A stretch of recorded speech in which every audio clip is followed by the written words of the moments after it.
second to. All right, I'm just going to hand it over to Cassie. Thank you very much, Wei Wei. I'm so glad to be here. This is a really exciting opportunity that we're going to present to you today. As Wei Wei said, I'm the CEO of Vermont Economic Development Authority, and I'm joined by several other of my VEDA teammates. We've got Andy Wood on, who's Deputy Director of our Ag Lending. Sandy Croft is Deputy Director of our Commercial Lending. Pete Sampson is Chief Lending Officer. And we also have Unyoung Denny, who is joining us as well as a Senior Commercial Lender. So as I said, this is a really exciting opportunity that I hope will help businesses that are still struggling because of the pandemic. That is the program that we're here to talk about today. It's called the VEDA Forgivable Loan Program. It's called Forgivable Loan Program because it really is meant to be a grant wrapped up as a loan wrapped up as a grant. So if you spend the money on your eligible operating expenses, you don't pay back the loan, it becomes a grant. Hence, it's called a Forgivable Loan Program. And it's for businesses that are still not back fully recovered because of the pandemic. So this is not like a program to help you grow your business beyond what you normally were planning to do or could do otherwise. It's not a loan program for making an investment in your business, like buying new equipment or doing renovations to your space. It really is to cover your day-to-day recurring operating expenses. So things like your payroll and your utilities and your office supplies, things of that nature. So it's easy from that respect. Everybody's got operating expenses, generally speaking, to cover. And so this program is to help you pay those expenses if you're still struggling because of the pandemic. I'm going to let the others sort of talk about the details of how you become eligible. There are a couple of different formulas, and I'm not going to pretend or tell you that this is really easy and it's very quick and all that sort of thing. It's not. There's some math involved. There's math involved to determine if you're eligible for the program, and then there's another calculation to figure out how much money you could get. It is possible to actually be eligible for this program, but not get any money. So I just want to put that out there as a warning or disclaimer. And that's because the calculation for determining if you're eligible for the program is based on how your business did during the height of the pandemic. So in 2020 and 2021, during that period when there were a lot of closures and things were really bad, how did your business do compared to before the pandemic? So we'll use the year 2019 as kind of a comparison, a base year. So that determines eligibility, and you have to meet a certain calculation or a certain threshold, which we'll go over in a bit. But the loan amount is actually more weighted towards how are you doing now. So the intent of this program is to help those businesses that have a current and ongoing need. So you may be kind of recovered, but not fully recovered. And so how is your business doing right now? You might have really suffered during 2020 and 2021, but you're going gangbusters right now and doing great. So that's not what this program is for. That's not going to help you because you're doing okay. But if you're still suffering in 2022, we put the most weight on the current period in determining how much you might get from this program. So I just want to kind of set that expectation as far as how it will work. Now, what's great is that you do have, you have a 30-day period during which any business that is owned by BIPoC individuals will have priority to the program. So BIPoC owned businesses, along with businesses that are in certain highly impacted sectors, such as travel and tourism, because we know, hotels, bed and breakfasts, and the likes had to be closed. Restaurants had to be closed. So those are highly impacted businesses. They're also part of the priority sector. Agriculture is part of the priority sectors, and childcare as well. But for any business owned by BIPoC individuals, it doesn't matter what sector you're in. You're in the priority 30-day window period. Now, just to make it even a little more confusing, if you are a business that is in the arts and culture sector, the good news is there's a whole nother program that you might be eligible for. You're eligible for both the VEDA program and the arts and culture program. The bad news on that is you kind of have to figure out which program is going to work best for you, because they're very different in how eligibility is determined and the award amount is determined. Okay. And the arts and culture program actually covers quite a few industry sectors that you wouldn't think of as arts and culture, but if you're, design, or even if you are in certain manufacturing businesses like upholstering, or that's not manufacturing, but that's included, furniture making, there's a pretty extensive list of businesses that you might not initially think fall into arts and culture, but it's the creative part of arts and culture that the program is wanting to serve.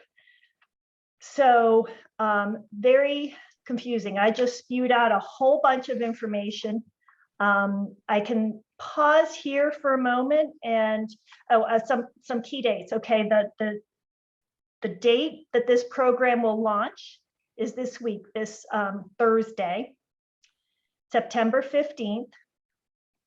We'll have the application up on our website by 9 o'clock on September 15th. So that's when it will be officially open. There's a lot of information on our website already, so you can start poking around and looking at things like our loan calculator, which we're going to show you in a few minutes, and some other things. But September 15th is the official opening date. So we're, giving a little bit of a preview of what's to come here. And this program was created by the state with money coming to VEDA from the state's COVID fiscal recovery money. So it's $19 million that the state has asked VEDA to help deploy in its economic recovery efforts. Okay, now I will stop and just perhaps take some questions on sort of the overview that I just gave before moving on into some of the technical things, which I know there will be a lot of questions about.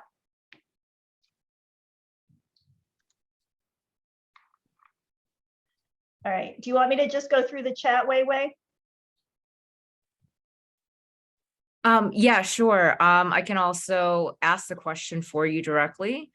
So Gloria's asking, not sure if this opportunities for me as I started a business this year. Is that correct? Yes, unfortunately, that is correct. This is not for businesses that just started. We can accept applications for businesses that started, say, just before the pandemic, but didn't actually get operational until afterwards. So there were some businesses that were right on that cusp of whether they were in business or not before the pandemic started. So we can handle those businesses, but unfortunately, the intent of this program is for the the continuing recovery for businesses that were in business before the pandemic. And so how does that impact businesses that were started in 2020? Is there a cutoff? March 13th is the cutoff. All right. So if you started a business like shortly before March 13th, but you actually weren't generating any revenues because you were in that phase of getting organized, I don't know, buying things and putting things in place and hiring people and that sort of, that we can take a look at. But if you started after March 13th, then that's the hard cutoff. And just a follow-up question, Cassie, to that. What does it mean to have started the business in March of 2020? Does that mean, filing with the Secretary of State's office, or how do you define that? Yes, so if you actually had filed your legal paperwork to form a legal entity, or you had signed up for a DBA, anything of that nature that can demonstrate you actually took steps to form a business before the pandemic, that's what we would look for. Okay. Or if they signed a lease, or started spending money on improvements to a retail facility, let's say, that you are now taking over as a lessee.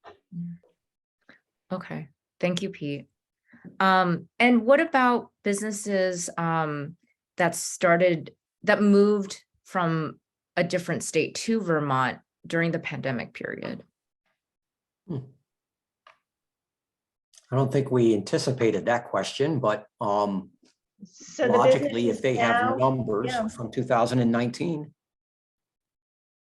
that there's nothing that would say we can't look at that scenario. Great. As long as it's the same business entity.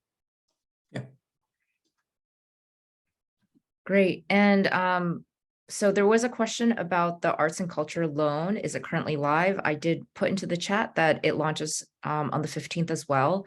It hasn't been put onto the website yet, so there will not be any information maybe for a couple of days, but they are planning to launch on the 15th. And we are also working with the Vermont Arts Council on technical assistance for that piece as well. And Wei, they do have a couple of webinars scheduled as well. If you, okay, you've got that too. Yeah. Yeah, so anyone who's here, I will also be sending information out for that specific opportunity through our listserv. So Emily, if you are not currently part of VTPOC membership, please do sign up on our website, vtpoc.net, and we will be getting that information out to you. Are there any other questions for now before we move forward in this info session? Yes, this is Jinli. I do have a question. Does this apply for businesses that was in business before the pandemic, but since then had to kind of shift gears in terms of like being back in the startup process? Yeah, I mean, if you were in business before and you did not shut down, you still are, the same business, then yes. And if it's due to the pandemic, not due to, other reasons. Does that answer your question, or have you started a new business? No, I still have the same business name. It's just like, so instead of doing catering, I'm doing like an online food store instead. So Yep. Actually, that's a great example of, a business that had to change its model, and that's perfectly, there's nothing there that makes you ineligible.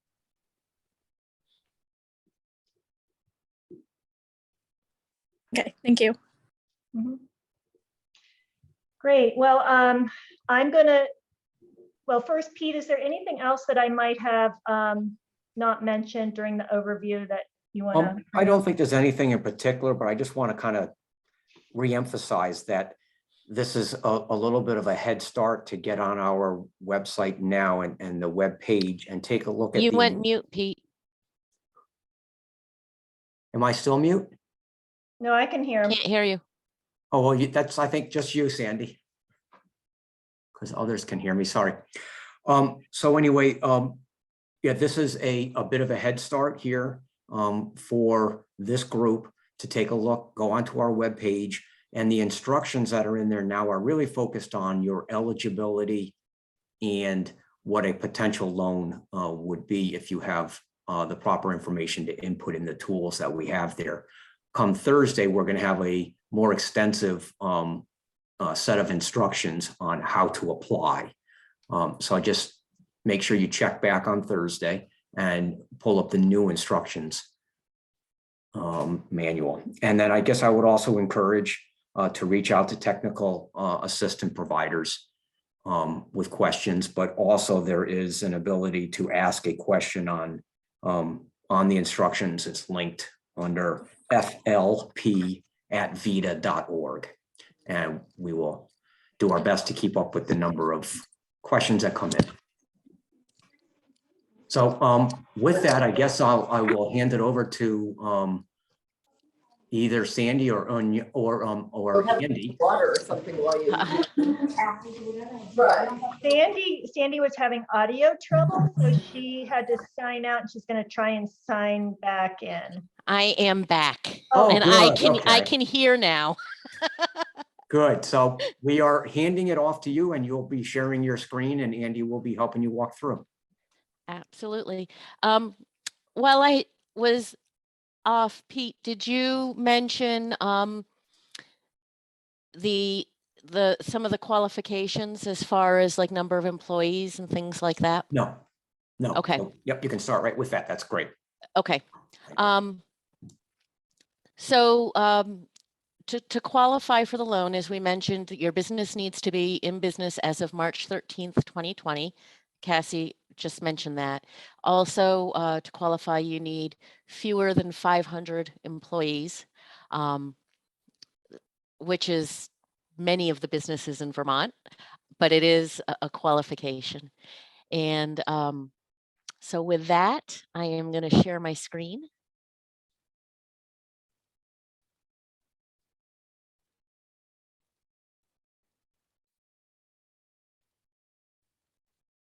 All right, can everybody see my screen now? Okay. So what I'm showing you at the moment is the loan calculator. This is the top part of the calculator.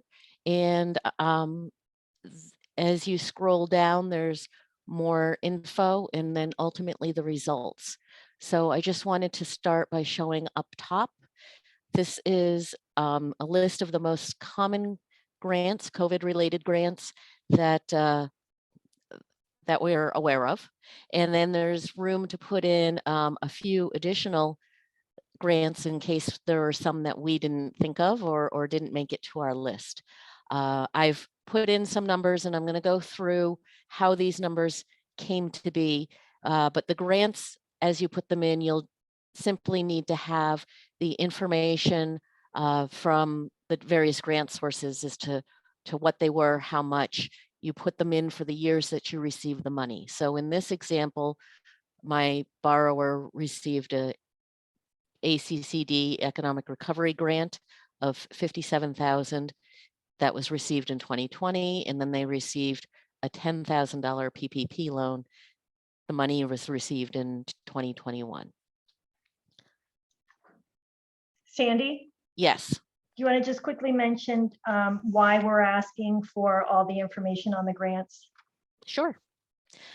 The reason that we're doing that is that when the formula to determine how much loan is given is needs to account for any grants that you've already received for the economic recovery. So when we're talking grants, it's just that it's the free money, not the loan. So for instance, in an EIDL, there was a grant piece and a loan piece. we're only taking into account the grant piece, which is a maximum of $10,000. Any idle loan doesn't matter as far as this formula goes. But because those funds were already received to help cover funding shortfalls and gaps, we account for that so that it essentially calculates your loan amount after accounting for those.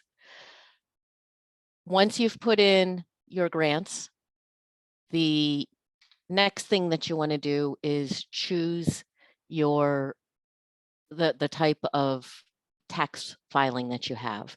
And I have an example here that I am going to work off of. You do that by clicking this drop down here, and you pick the proper tax form for your company. The example that I'm using is a 1040 Schedule C. You determine that by looking here on your tax return. You can see here this says Schedule C 1040. Another common one is an 1120 that would show right here. So it's always going to be in that upper left where you see what your tax number is. When you choose what filing it's going to be, it adjusts these notes here, which will align with the line items that you need to put in to the calculator. So if I go back to Schedule C, the first thing that I'm putting in is gross receipts. As it indicates here, that's line 3 on the tax form. Line 3 on the tax form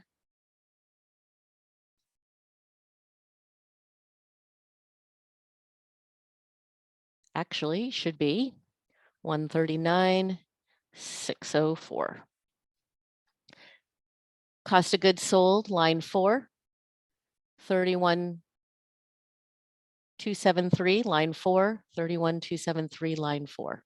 It's green line items that you're always putting into. The others calculate for you.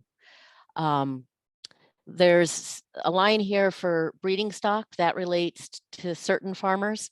For commercial non-farming entities, you just skip over that one. Other income is line 6. You can see here line 6 on the tax return. For other income, 5717, 5717. Because this is other income, you see the reference to statement 7. That's at the back of your, that's at the back of your tax returns. This one here, statement 7, we can see that that was a Vermont Economic Recovery Grant through ACCD. So we want to make sure that we put that in here to account for it, and it's not accounted down here in the other COVID support like the PPP loan is. In some cases, there could be other things in here in this other income.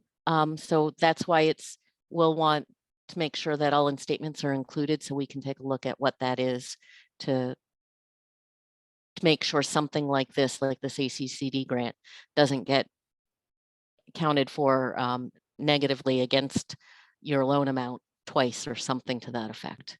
So Sandy, if I could ask a question here. Yeah. If you don't mind, why wouldn't this particular borrower or this particular applicant, why wouldn't this applicant put in that 57,717 up above in 2020? They did, but it is a taxable grant. Therefore, it is included in the tax returns, and therefore our calculator does not include it down below because it will be included as the income. So here. It doesn't need to be adjusted for because it is taxable and therefore on the tax return. Correct.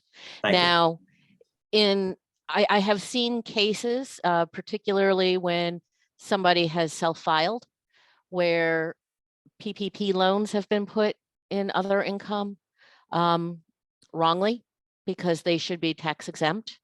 So that's why it's important to take a look and provide those statements so that we don't count that against a loan amount twice, because PPP loans aren't taxable.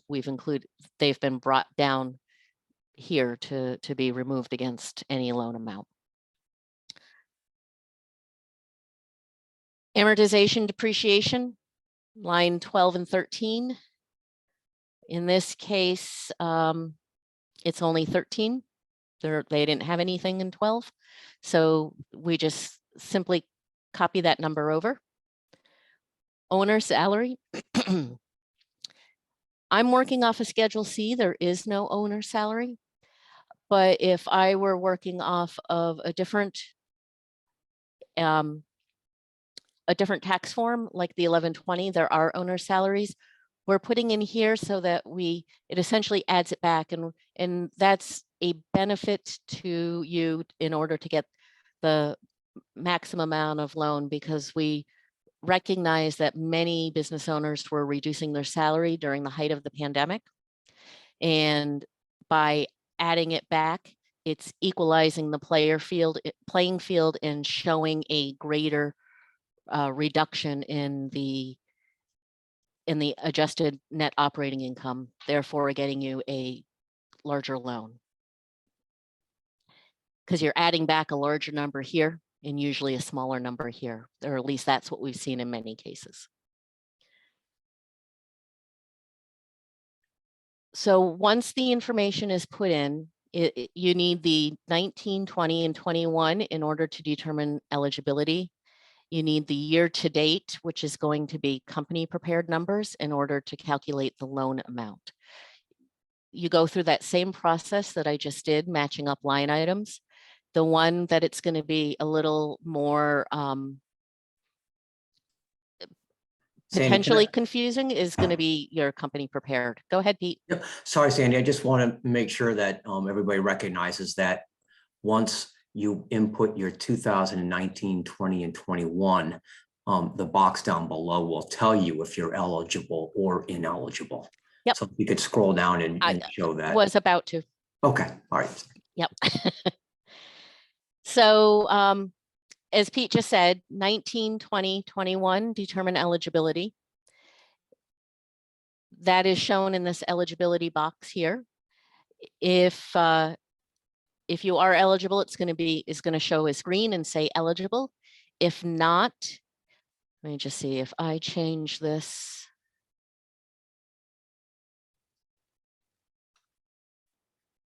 All right.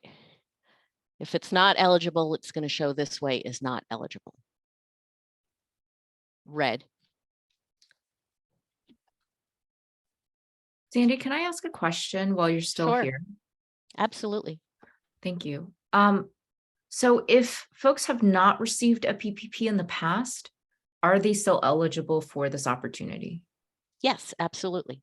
Great. And if they were not eligible for a PPP, are they eligible for this opportunity? Yes. Perhaps they're eligible for this opportunity based on the formulas in this calculator. Mhm. So not being eligible for PPP doesn't preclude you or make you automatically eligible or ineligible. Great, thank you. Yep. So 19, 20, 21, determine eligibility. Then you input year-to-date June through June 2022 based on company prepared to determine the loan amount. In this example, if you go down, you'll see that the loan amount for this particular borrower was determined to be $200,000. The loan amount is based on the weighting of these adjusted net operating amounts, or 6 months of operating expenses, or $350,000, whichever is less.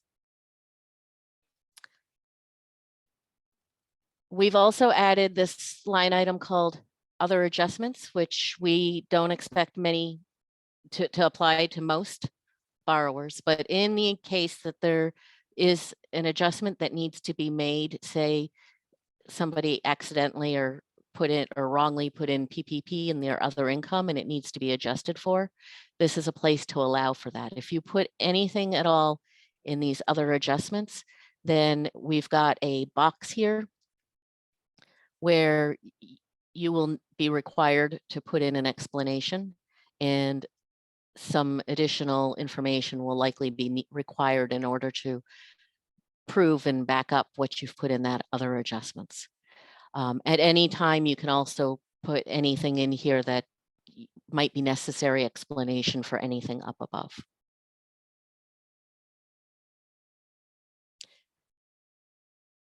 And are there any questions thus far?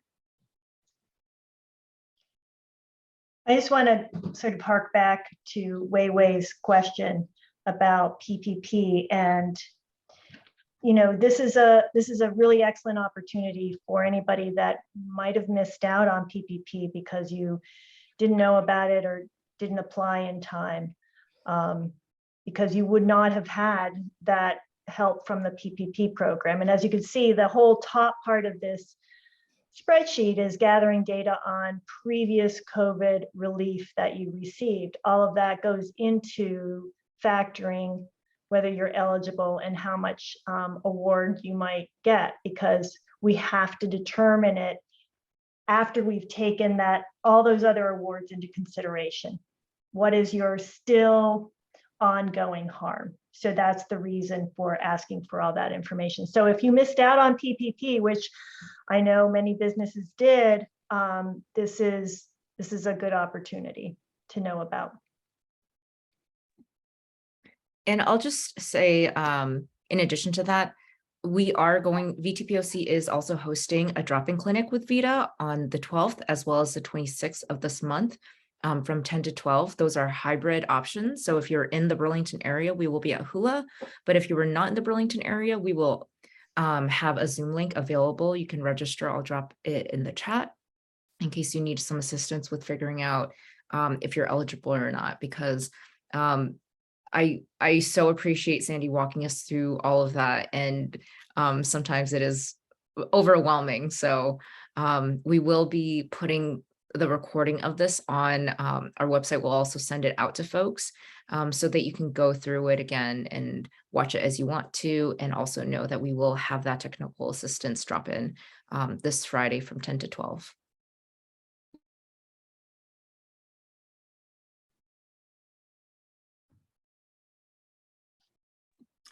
From my perspective, when we have those drop-ins, I think it would be most beneficial if you had your tax returns with you for the drop-in and the understanding of at least what grants you received. You might not have all the details to that particular grant, but at least know the dollar amount, the name of the grant, and what year you received the grant. And if we have those items, we'll get you through whether or not you're eligible and what you could expect for a loan once you take the next step to formally apply. So And sorry, go ahead. I was just going to say, if there aren't any more questions, I don't see any in the chat. Andy was going to take over from here, I think, and talk about the next steps in this process. And by the way, do not expect you all to have fully digested this complicated calculator. It is a lot to take in one glance, and even in 2 or 3 glances.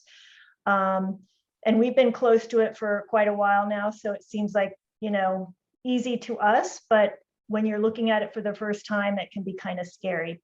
So be kind to yourselves. Don't worry about it. We can walk you through it.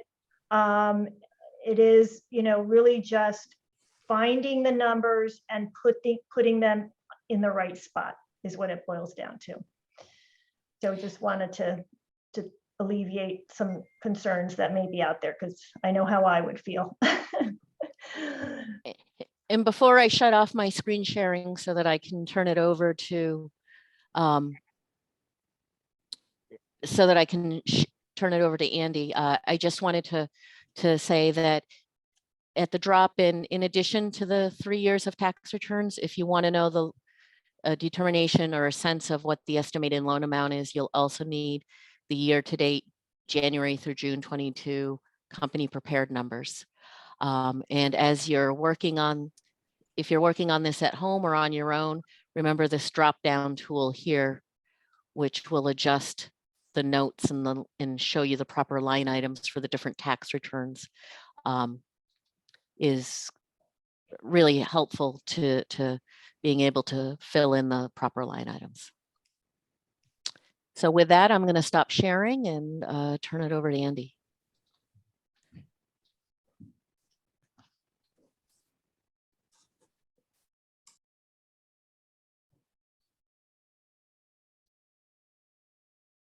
Andy, before you move forward, can I ask a question to the entire VEDA team? Great.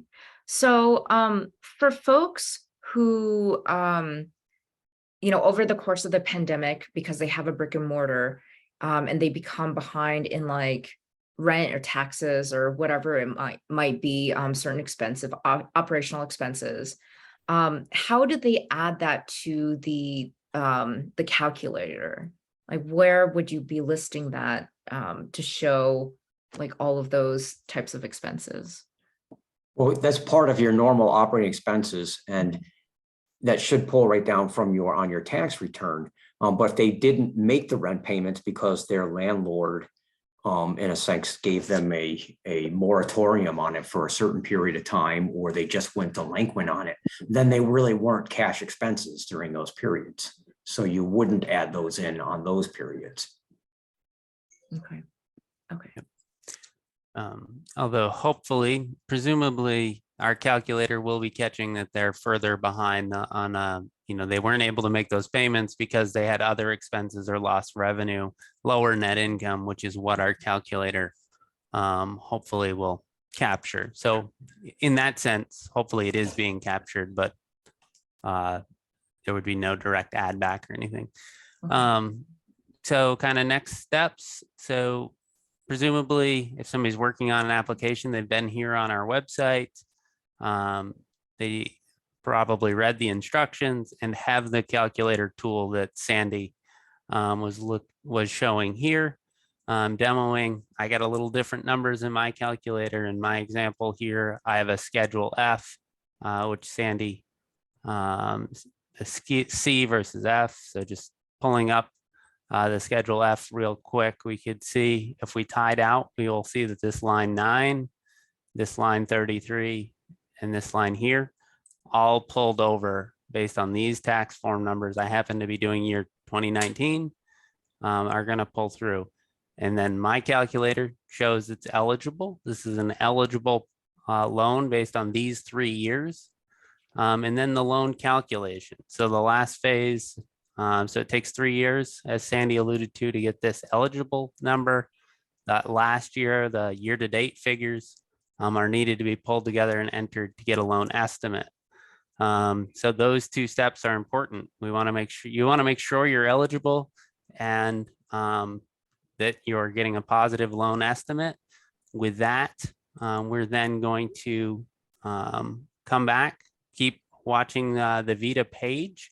On the 15th, this page will be updated with our application. Prior to that, you can access our checklist here,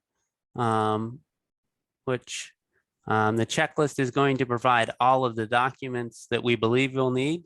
This is subject to change prior to the 15th, but we think we've got all the items that we would need from you with an application here, which you can find from our website. So I think that's kind of the next steps, and that application being released on this Thursday, the 15th. And Andy, if you could pull up the instructions link as well. Instructions are here. Because it shows I think it just says step 1 through 2, maybe step 3. 1, step 2. Step 3. Step 3. On Thursday, there will be 3 other steps added to that show how do you now apply once you realize that, yes, you're eligible, and yes, you have a loan amount that's would be beneficial to you. So on Thursday, the instructions will be another 2 pages of steps, but they should, if you read carefully and walk through it step by step, it should be pretty self-explanatory how to apply. And on this instruction sheet, one bullet I will note for the businesses that meet the in existence by March 2013 of 2020, but not in business in 2019. We're recommending you directly reach out to us instead of using the calculator, as those are going to have to be looked at in a slightly different manner.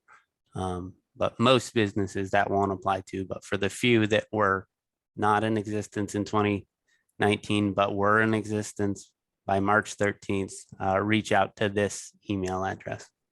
Pete, do you mind zooming in on that? It's a little bit hard to Oh. see, at least on my screen. Thank Sorry. you. So it's flp@veda.org. Is that correct? Yes. Great. Thank you.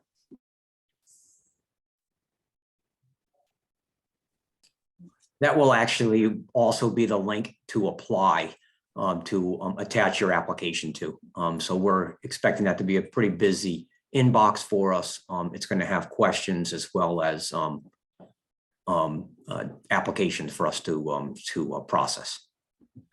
So what you're saying, Pete, is that folks should email you today before things get really crazy. They could, sure. Yeah, we've received a few questions so far through that link. Great. Thank you.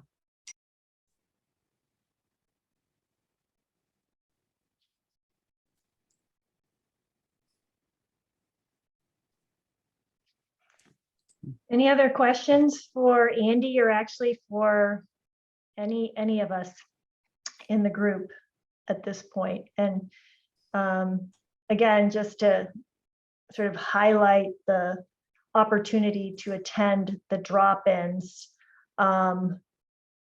which, you know, we can provide sort of the one-on-one, but as Pete said, really need to have your documents in hand for us to effectively help you through the calculator. So feel free to circle back to that checklist, but primarily, you know, you need your tax returns for 19, 20, 21, and through June of 22, if you are eligible and want an idea of how much you might receive.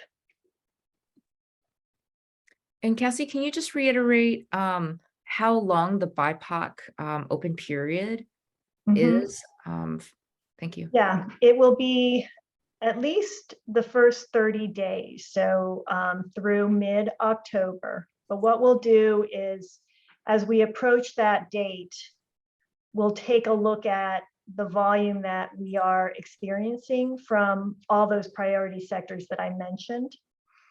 And if it still is moving at a high volume, and we're going through the $19 million appropriation fairly quickly, then we'll probably extend the priority period for I don't know, a week or so, depending on what we see at that point in time. But it's for the first 30 days. Great, thank you. And just so that folks know, it is a first come, first serve opportunity, correct? Yes, it is. So it's not like a traditional grant program that's done in rounds. The arts and culture will be done in rounds, like a traditional grant program. I think you have until sometime in November to actually apply, and then the awards will be announced in December, and then they'll start all over again in January with a second round, and I think they're even going to have a third round. And if you're a sole proprietor and you look at our application and either you're not eligible or you get very little, I would encourage you really to take a look at the arts and culture, because as a sole proprietor, they just are giving a flat amount of $4,000 if you meet their eligibility criteria, which is not, it's not as quantifiable. They have sort of some qualitative metrics that they're going to use for eligibility. But it's, you know, if it's easier in the sense that you don't need to go through that whole calculator that we have. Thanks for that. And just to note, Pacific asked, could he get an email with instructions when it becomes available to the public?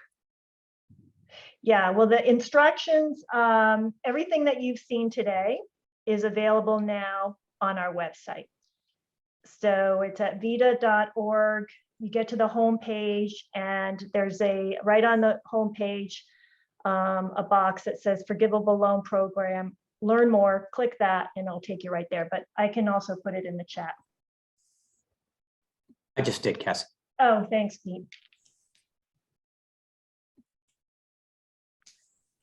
Do folks have any other questions? I know that this is a lot, and I'm happy to stay on. We are scheduled to be here till 3:30, so I'm very happy to stay on afterwards to field any questions you all might have. Or if you want to DM me right now with your questions, I'm happy to read them out loud anonymously as well. So I'll just give folks a couple of minutes. And any feedback that any of the potential applicants have, please, we encourage you to let us know what your thoughts are on this. Is it going to be too complicated? We hope that we get this money out to the folks that need it. We're going to do everything we can to do that. Thank you for that, Pete. Yeah. And that can also be done anonymously by DMing me as well. Sure. Or emailing me directly if it feels more comfortable for me to aggregate everything and then send it over to Cassie and her team.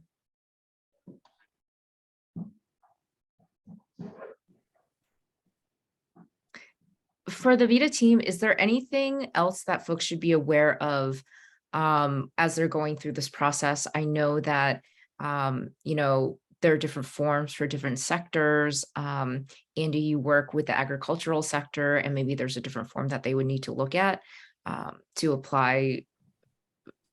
Yeah, actually, there isn't a different form. We're trying to capture all.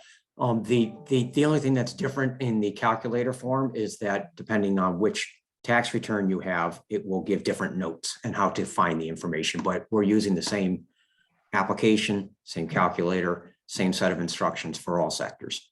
Great, that's great. That's where that tax form drop down is really, really helpful in imperative in making sure you use the right line items. Mm-hmm. Great.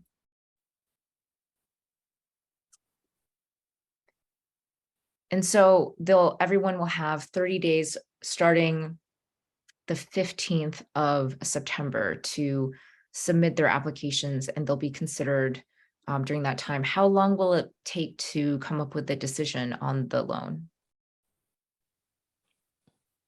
Really, it's going to depend on the volume. We don't have you know, we will give you an answer in 24 hours kind of thing. It will depend on the volume as it comes in and how many folks we can free up to work on it. You know, aspirationally, I'd like to say within a week. Generally, that's, you know, doable. But if we get just a ton of applications, and I say that just, you know, part of the priority sector is travel and tourism, and so we do expect a fair amount of travel and tourism and restaurant and sort of hospitality applications to come in. So it's just really hard to know. Everybody keeps asking us that question, you know, how much volume do you expect? And it's really, I hope we get a lot, and then we actually put out all the $19 million. That's our hope. Mm-hmm. Great. And if, I'm sorry, go ahead. Well, anyway, it's certainly not going to be like a month or two the way a grant program is handled. It's, you know, I would say it's within days, at tops, a week or two, but Great. no longer than that. And if somebody submits an application and, they're missing information or there's a question, will your team be reaching out to them to work with them on any kind of amendment within their application? Yeah, that is generally how it works. Our hope is that by having that checklist and forcing people to, yep, I've got this, I've got this, I've got this, it will eliminate it, because if we get the complete package right up front, it makes it so much easier, as you can imagine, to just finish that in one sitting versus having to put it aside and contact somebody, and that's the start and stop process. We won't send it back and say we can't process this, you have to start all over again. But we do ask that you do yourselves a favor and make sure you submit a complete application. And that's where I would emphasize, make sure you're eligible first, because we don't want applicants to chase around pulling up different documents, filling out applications if they're not eligible. If you feel like you put together the calculator, you feel like it's showing that you're ineligible, but you just feel like, boy, this program should be for me because I still am struggling. And you think you have a case to be made, reach out to us before you start filling out the application and hunting down all the documents that you might need for a loan closing, and see if we can work with you to determine if there is some eligibility there that doesn't jump out with the calculator. And Pete, can folks do that this Friday at the drop-in and also on the 26th if there is that question? Yes, and they can also drop us a note on that flp.org or at VEDA.org. Awesome. I say that, but if we get overwhelmed, it's going to be hard to return them all. But I think we'll be able to keep up. Yeah. So if folks do have questions about eligibility, please join us on Friday from 10 to 12. If the timing doesn't work, please email me as well. We can always amend timing for the 26th as needed, because that one is a little bit more flexible. So do folks have any other questions?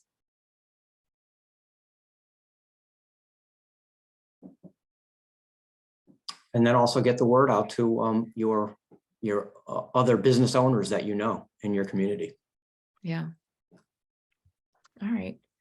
So if there are no other questions, I'll stay on here for another 15 minutes if folks do want to stay on to ask me specific questions. But if not, thank you all so much for joining us today. And this recording will be put onto our website. We will send it out to our membership as well, so that folks do have access to this. And always feel free to email me. My email is being put into the chat right now. So you can always email me if that feels comfortable. And I'm also happy to share, if the VEDA team is comfortable, I can also share your emails or the flp@veda.org. The FLP. I'll share that as well via email to everyone who attended today. And Wei, just one more thing before we do depart. In addition to these drop-in sessions, which are specific for your members and partner networks, I'm not sure if it's just your members, but anyway, there is technical assistance also provided by the Small Business Development Center. They have a link or an email on their website. I don't think it's live yet, but it will be live on this program, where you can submit questions and ask to talk to a financial advisor with the Small Business Development Center. And they have put together a whole, what they call like their process on handling forgivable loans. So they're very familiar with this product, as well as the other creative sector grants. So make sure that that word gets spread out too, that technical assistance is available. I've dropped that link into the chat. It's vtsbdc.org. And I've also put in the link to their coronavirus assistance webpage as well. So I believe that's where it's all located. There is a dashboard if folks are trying to figure out what grants and loans they've received to date, which will help with the VEDA calculator. There is a COVID grant loan dashboard document, and that's also in Excel. So you can download that to kind of calculate up what you have already received to date. Right. Wei Wei, I'm happy to stay on with you for the next 10 minutes or so if there's any other questions. Sure. Yeah. That would be really great, Pete. Okay. All right. So if there are no other questions right now, we'll say goodbye. Pete and I will stay on for another 10, 15 minutes, just in case people do have any last minute burning questions. But again, feel free to reach out to any of us, to VEDA directly or to VTPOC. And we'll see you on Friday, hopefully, if you want to attend the drop-in clinic. Thanks, everyone. Thank you. everyone. Thanks, everyone. Much appreciated. And I'll turn off the recording.